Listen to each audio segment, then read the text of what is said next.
আমি গতকাল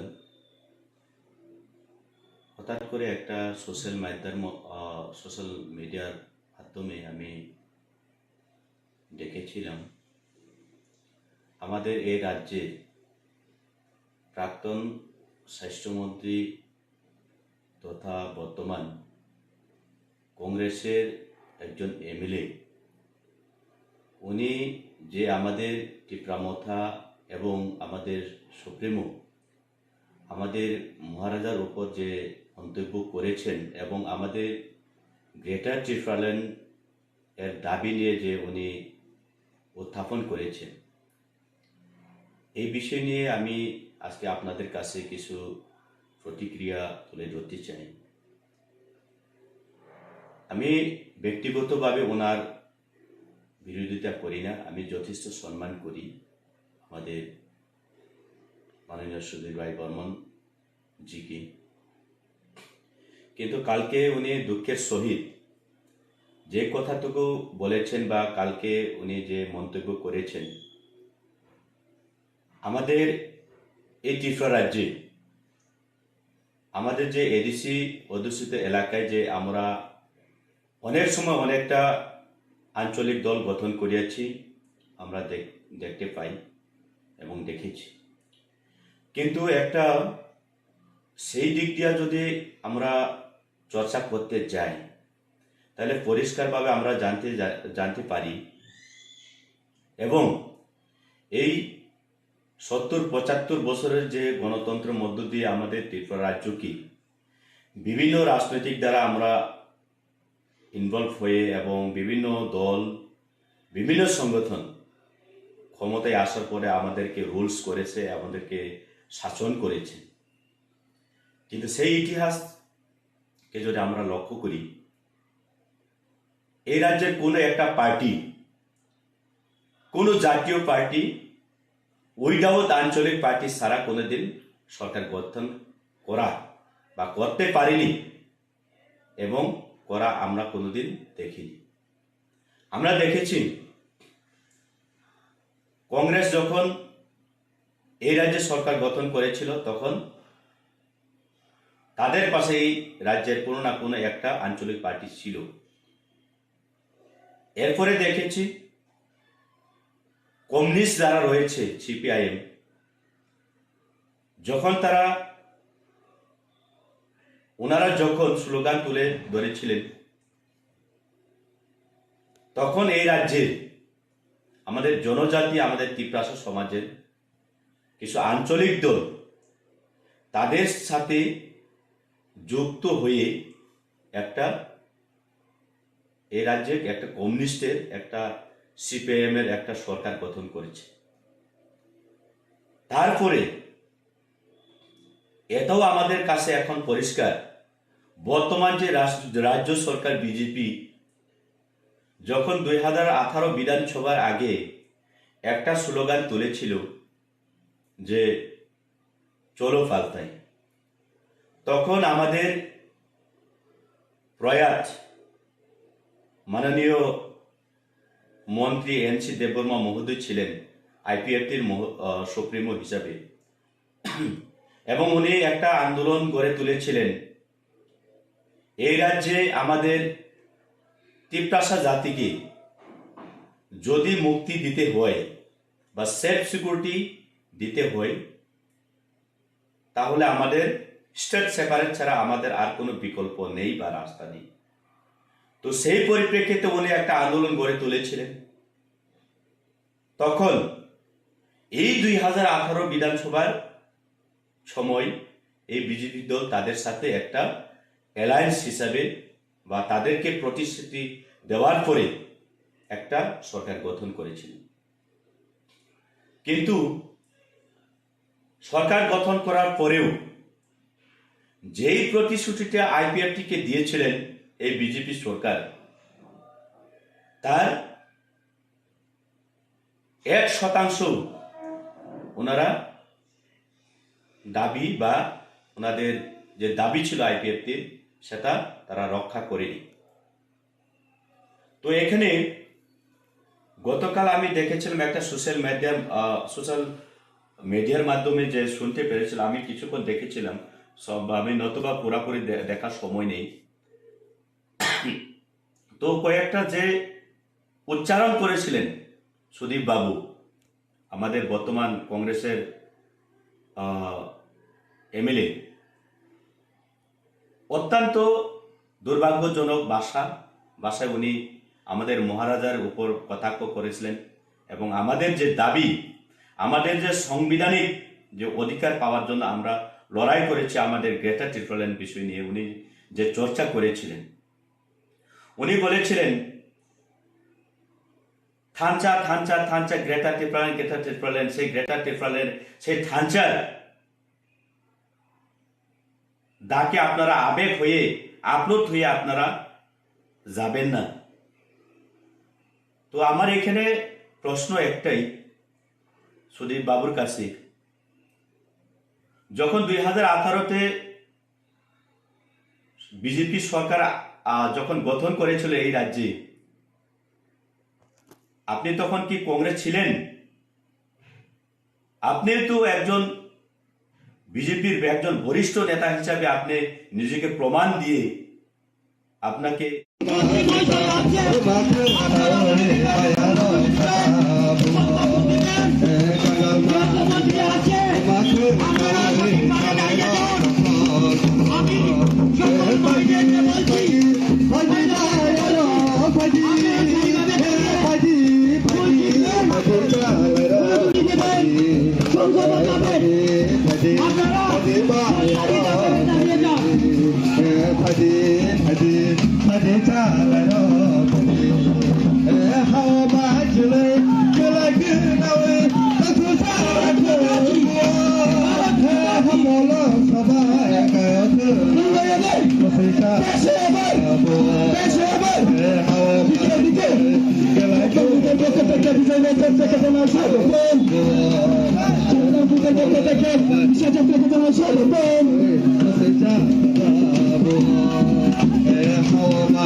সরকার গঠন করতে সাহায্য করবেন।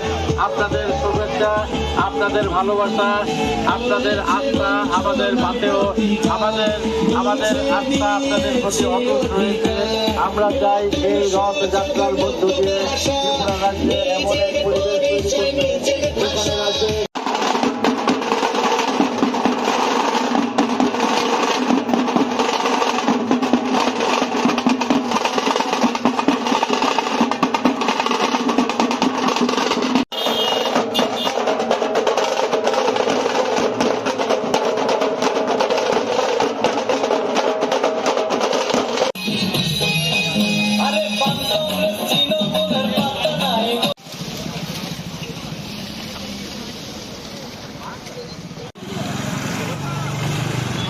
বাইক যেখানে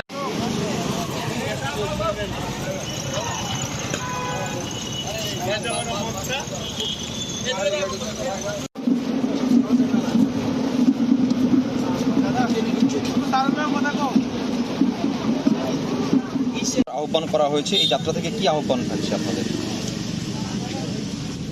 আমাদের বর্তমান ভারতীয় জনতা পার্টির সরকার ত্রিপুরা রাজ্যে আমরা 5 বছর রাজ্য পরিচালনা করেছি। এই 5 বছরে রাজ্যের সকল স্তরের মানুষের সার্বিক উন্নয়ন হয়েছে বলে আমরা মনে করি এবং রাজ্যবাসীও মনে করে। রাজ্যবাসীর ভারতীয় জনতা পার্টির প্রতি আস্থা রয়েছে। আমাদের গত 5 জানুয়ারি আমাদের দেশের গৃহমন্ত্রী অমিত ভাই শাহ উনি 5 তারিখে ধর্মনগর থেকে এবং সাবরুম থেকে, দক্ষিণের সাবরুম থেকে 2টি বড় জনসভা করে 2টো জনবিশ্বাস যাত্রা, র্যালি, রথযাত্রা শুরু করেছেন। এই যাত্রা বিভিন্ন বিধানসভা হয়ে 5 তারিখ থেকে ধীরে ধীরে প্রতিটি বিধানসভা হয়ে আগামীকাল এটার সমাপন হবে। আগরতলা সমাপন সমাবেশে থাকবেন দেশের ভারতীয় জনতা পার্টির ন্যাশনাল প্রেসিডেন্ট জেপি নাড্ডা মহোদয়। আমরা সেটার জন্য তৈরি হয়েছি। আজকে এখানে আমরা মোহনপুর বিধানসভার পক্ষ থেকে আমরা এই জনবিশ্বাস যাত্রাকে অভিনন্দন জানানোর জন্য, সম্বর্ধনা জানানোর জন্য আমরা তৈরি রয়েছি। বিরাট সংখ্যক মানুষ উপস্থিত রয়েছেন, যুবকরা রয়েছেন, মা বোনেরা রয়েছেন, সকল স্তরের মানুষ, হিন্দু, মুসলিম, বৌদ্ধ, খ্রিস্টান সব জড়ো হয়েছে রিসিভ করার জন্য। এই জনবিশ্বাস যাত্রায় আমি দক্ষিণের 3-4টা স্পটে গেছি, শান্তিরবাজার, সাবরুম, বিলোনিয়া এবং ধলাই জেলার কমলপুরেও গেছি। মানে এই যাত্রাটায় এই রাজ্যের মানুষ স্বতঃস্ফূর্তভাবে এবং উৎসাহ উদ্দীপনের মাধ্যমে যেভাবে অ্যাসেম্বলড হয়েছে, বেরিয়ে এসছে, এটা এক অভাবনীয়। তো আমাদের ধারণা এই যে সামনে নির্বাচন আসছে, আজ থেকে 5-7 দিন 8 দিন পরে নির্বাচন ঘোষণা হবে। এবার ভারতীয় জনতা পার্টি আরো অধিক সংখ্যক আসন নিয়ে ক্ষমতা আসবে, কারণ মানুষের বিশ্বাস আমাদের রয়েছে। এই জন্য আমরা এই যাত্রাটাকে জনবিশ্বাস যাত্রা হিসেবে আমরা উল্লেখ করছি।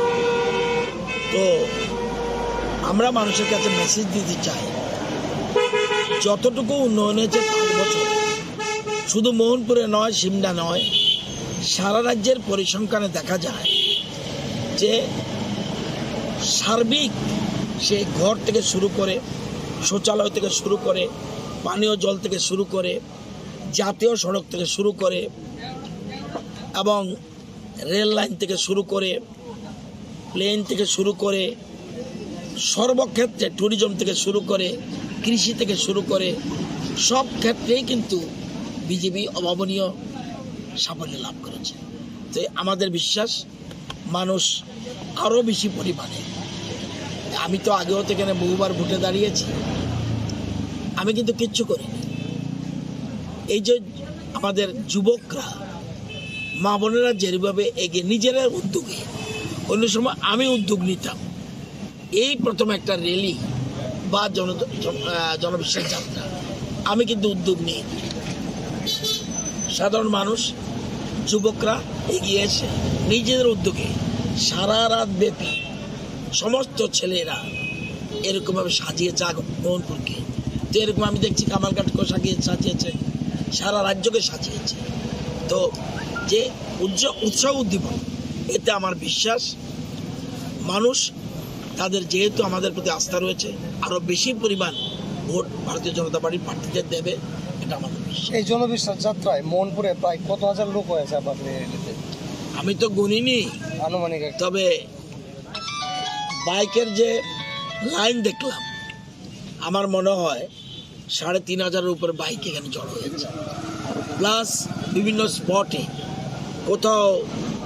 কোথাও তারা কীর্তন করছে, কোথাও জনজাতি মা বোনেরা ওরা নৃত্য করছে, কোথাও আপনার ভারত মাতা পূজা করছে, কোথাও শিব, দুর্গা, পার্বতী, গণেশ তাদের করছে বিভিন্ন জায়গায়, কোথাও যোগা প্রদর্শন করছে। এখন পৃথিবীর মধ্যে যোগার হেডকোয়ার্টার হলো ইন্ডিয়া, এই যোগা প্রদর্শনী করছে। আমার চমনি দেখে আসলাম, আবার কোথাও দেখছি কীর্তন করছে।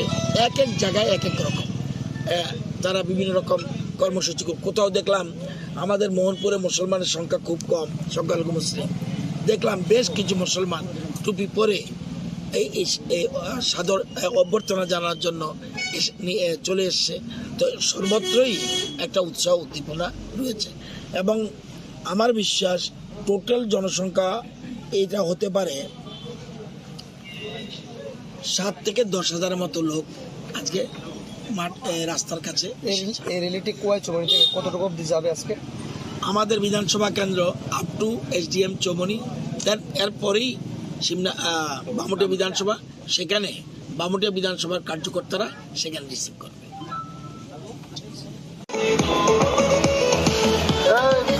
রথের ড্রাইভারকে বলছি, আপনি বাঁ দিকে যান, আপনি বাঁ দিকে যান, বাঁ দিক ধরে এগিয়ে যান।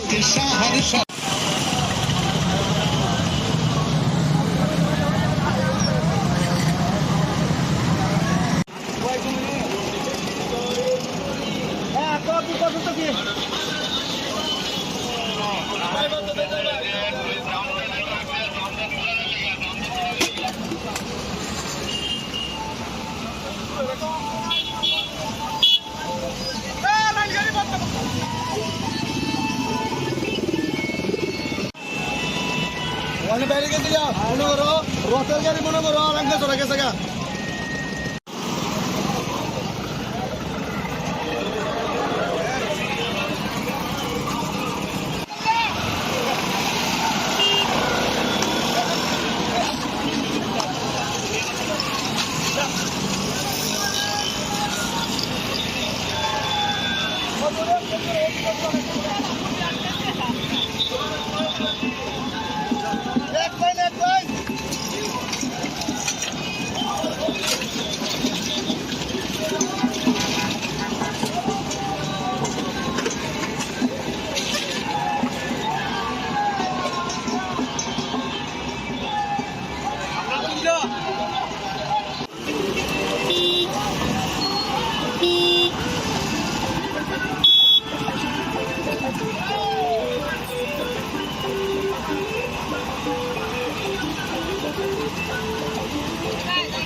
হুম